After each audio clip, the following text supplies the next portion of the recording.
오늘은 증권시장부 원다연 기자와 함께하겠습니다. 안녕하십니까? 안녕하세요. 네, 오늘 고배당 ETF네요. 오늘 흐름도 괜찮았던 것 같은데요. 네, 최근에 증시가 이제 뭐 AI 슈퍼사이클 때문에 반도체 중심으로 가면서 이 배당주에 대한 관심이 조금 떨어졌었는데 그 주말 사이에 이제 좀 배당소득 분리과세 최고세율 완화 이야기 나오면서 다시 좀 정책 모멘텀을 받고 있어서 네, 요 얘기 좀 해보려고 합니다. 네, 그러면 배당소득 분리과세 완화에 대한 내용부터 짚어보겠습니다. 구체적으로 어떤 내용들 또 그간 달라졌는지 어떻게 결정이 됐는지 말씀을 좀 주시죠. 네.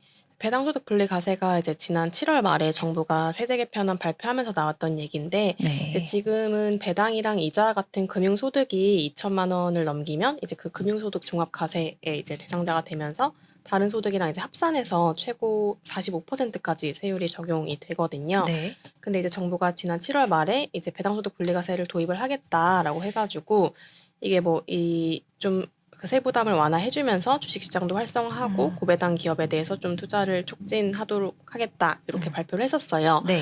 근데 이제 그때 이제 정부안이 발표되고 시장에서는 약간 조금 실망감이 나왔었던 게 이 배당소득 분리과세 그 최고 세율 자체가 35%로 제시가 됐었어가지고 이 세율이 너무 높아서 이게 기업 입장에서 배당을 확대할 요인이 좀 적다. 그래서 이제 좀 정부가 기대한 정책 효과도 좀 나타나기 어렵다라고 해가지고 이제 국회나 이런 데서도 이 최고 세율을 25%로 낮추는 이런 법안들도 여러 개가 좀 제출이 됐었거든요. 근데 이제 그게 이제 그 지난 주말에 이제 당정 협의회가 있었는데 거기서 이제 당정이 좀 이걸 완화하는 쪽으로 공감대를 모았다 이렇게 발표가 되면서 이제 시장에서 다시 좀 기대감이 반영되고 있습니다. 예, 지금 저희 한 달 정도 전이었나요? 주토피아에서도 김경은 기자가 온라인 이창환 대표랑 함께 관련해서 인터뷰를 진행을 했었습니다. 그때 정부안대로 되면 안 된다였어요. 그러니까 기대했던 효과를 못 볼 수도 있다라는 것이 얘기였는데, 그래서 지금 보면 이 주말에 최고세율을 낮추는 방향으로 일단 그렇게 합의가 진행이 된 거죠? 네, 맞습니다. 그래서 아직 뭐 최고 세율을 몇 %로 낮춘다 이게 확정된 건 아닌데 이제 오늘부터 그 국회 기재위 조세 소위의 논의를 시작을 하거든요.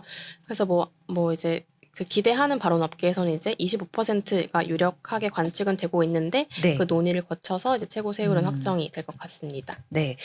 지금 배당 ETF에 대한 관심이 높아질 수밖에 없는 여건들이 좀 조성이 되고 있는 건데 살펴볼 상품들이 굉장히 많은 것 같아요.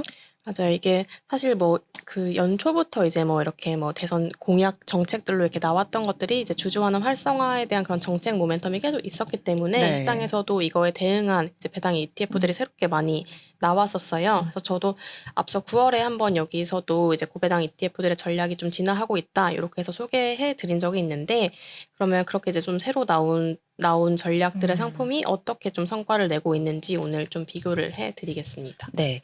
그 여러분 아마 가장 잘 아실 고배당 ETF라고 한다면 요 플러스 고배당주 요거일 텐데 여기에 이제 새로운 투자 전략을 더한 상품들이 올해만 해도 막 줄줄이 엄청 많이 나온 것 같더라고요. 네. 말씀 주신 그 플러스 고배당주 같은 경우에는 그 국내 고배당 ETF 중에서는 역사도 가장 길고 그 순자산 총액도 이제 1조가 넘어서 규모도 가장 큰 상품이거든요. 근데 이 상품 같은 경우는 가장 기본적으로 그냥 뭐 유동성과 재무 건전성을 만족하는 그런 시가총액 상위 종목 중에서 배당 수익률을 기준으로 이 배당 수익률이 높은 30개 종목을 선별해서 투자를 하는데요.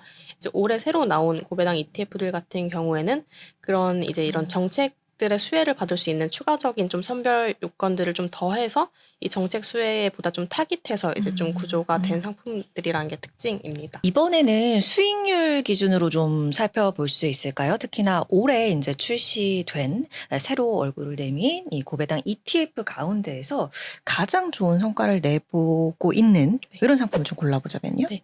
오늘 뭐 장 마감 기준으로 제가 살펴봤는데요. 네. 그 소울 코리아 고배당 ETF라는 상품이 이게 수익률이 최근 한 달 기준으로 11.3% 정도 수익률을 냈더라고요. 그 앞서 말씀드린 그 배당소득 분리과세 그 적용을 받으려면 그 정부가 제시하는 고배당 기업이라는 그 요건을 만족을 해야 되는데요. 이게 뭐 최종적으로 이게 오늘부터 진행되는 그 국회 논의에서 이 요건도 조정이 될 수 있긴 하지만 우선 뭐 정부가 발표했던 요건을 보면 고배당 기업이 되려면 이 전년 대비 배당이 줄지 않고 배당 성향이 40% 이상인 기업이거나 아니면 배당 성향이 25% 이상이면서 직전 3년 평균 대비 배당이 5% 이상 늘어난 기업이어야 하거든요. 네.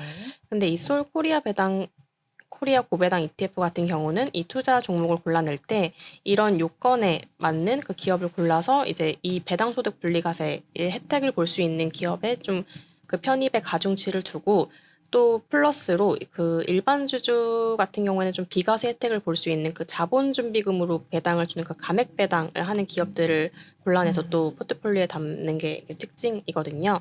그래서 그 뭐 담고 있는 종목들을 보면 우리금융지주, 하나금융지주, 현대차, 기아, KB금융 이런 걸 담고 있고 그 뭐 수익률도 지금 최근 한 달 기준 가장 좋고 자금 유입 측면에서도 최근 한 달간 거의 400억 가까이가 유입돼서 좀 네. 두드러지는 성과를 내고 있습니다. 예. 그리고 뭐 그 다음으로 좀 수익률 좋았던 걸 보면은 그 지난 8월에 상장된 코덱스 금융 고배당 탑10 같은 경우가 있는데요.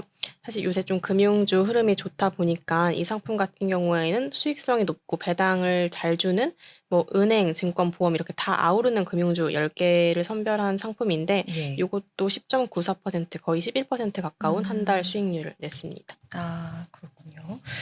자, 그 지난번에 소개해 주셨던 게 있어요. 9월 19일 정도 나오셔서 말씀해 주셨던 게 한화계 하나 있고 키움 쪽, 한국 고배당, 미국 AI테크 뭐 이런 거 성과도 한번 우리 체크해 볼까요?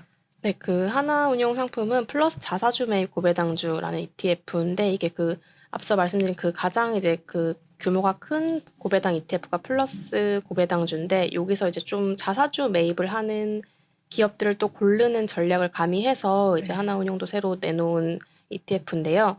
그 자사주 소각 그 의무화하는 3차 상법 개정안도 지금 다시 국회에서 속도를 내고 있거든요. 그래서 네. 민주당 그 코스피 5천 특위가 이달 중순에 그 3차 상법 개정안 발의를 준비하고 있는데 여기서 이제 매입 자사주를 기간을 뭐 정해서 이제 소각하는 방안 등을 담는 법안을 낼 것으로 좀 이제 그 시장이 보고 있는데 그래서 요런 좀 정책 수혜를 기대할 수 있게 고배당주 외에도 자사주 매입을 통해서 좀 주주 가치를 높이는 그런 기업들을 선별하는 상품이고요.